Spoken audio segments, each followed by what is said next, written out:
Assalamualaikum warahmatullahi wabarakatuh. Salam sejahtera, salam Malaysia Madani.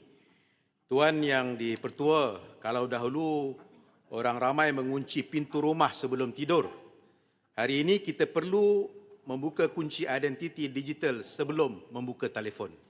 Kalau dahulu pencuri memecah masuk melalui tingkap, hari ini mereka masuk melalui pautan WhatsApp, panggilan telefon, aplikasi dan media sosial. Penjenayah tidak lagi datang mengetuk pintu rumah kita, mereka datang mengetuk telefon pintar kita. Peperangan abad ke-21 bukan lagi sekadar menggunakan peluru berpandu atau kereta kebal.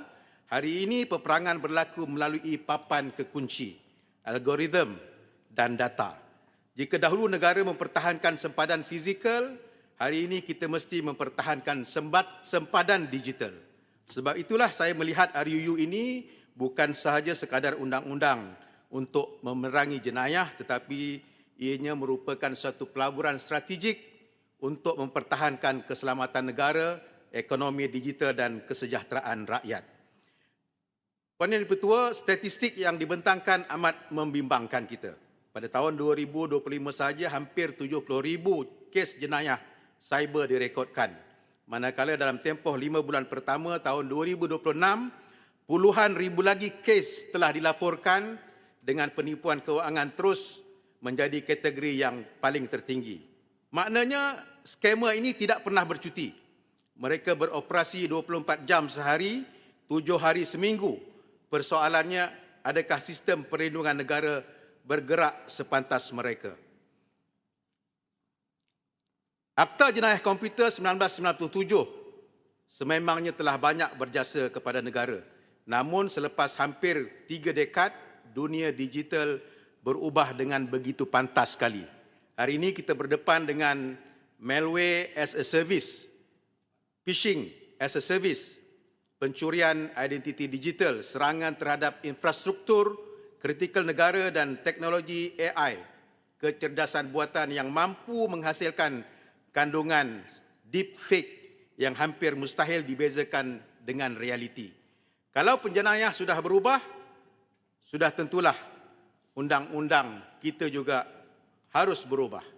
Saya mengucapkan tahniah kepada Kerajaan Madani kerana membawa satu undang-undang yang lebih komprehensif, lebih moden dan lebih bersedia menghadapi cabaran masa hadapan. Pertama, RUU ini berjaya menutup kelompangan undang-undang. Selama ini terdapat sindiket yang menjual malware, phishing kit dan pelbagai perisian jenayah cyber tanpa kesalahan khusus di bawah undang-undang sedia ada.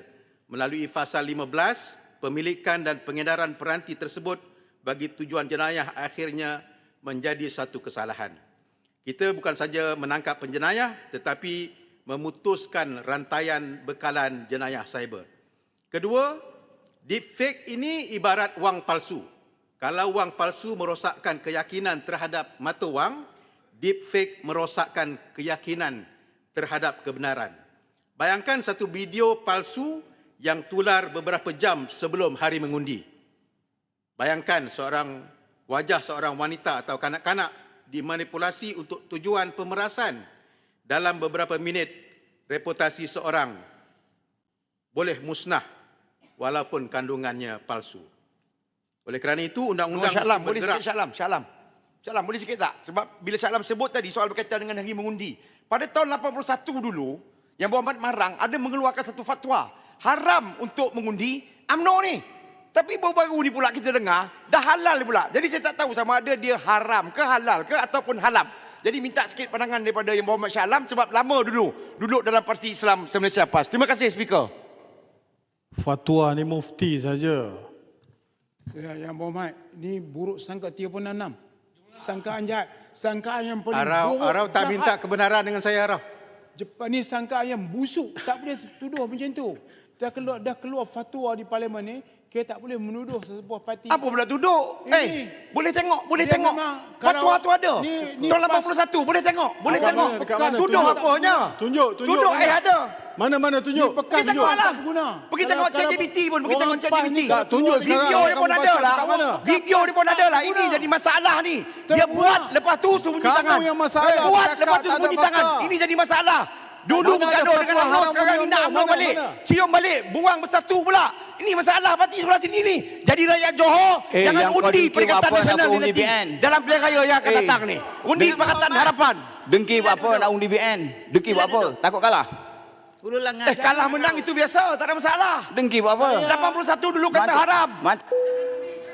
Tunjuklah fatwa tu, tunjuk fatwa tu, tunjuk. Mana ada Mana ada fatwa? fatwa, tunjuk. Yang Berhormat. Dulu waktu dia di PAS dia lah yang menjaja kata kampung. Sila duduk Arau. Menuduh Sila duduk Arau. Sila duduk.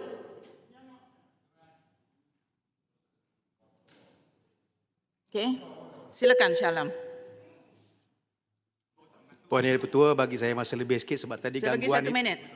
tanpa kebenaran saya tadi sebenarnya. Teruskan 1 minit. Jawapan untuk Ulu Langat tadi kita serahkan kepada pengundi, Puan Yang Dipertua. Teruskan. Ya. Mana tadi dah lupa dah. Okey. My Digital ID bakal menjadi asas kepada pelbagai urusan kerajaan dan ekonomi digital negara. Oleh kerana itu saya menyambut baik langkah kerajaan memperkukuhkan perlindungan terhadap identiti digital melalui RUU ini. Namun saya juga ingin mengemukakan beberapa persoalan kepada kerajaan.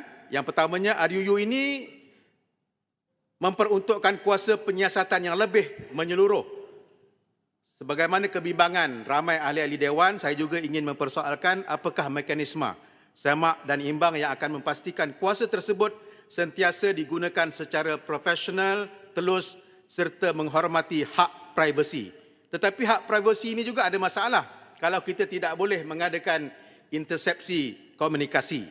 Memandangkan sebahagian besar sindiket jenayah cyber beroperasi merentasi sempadan.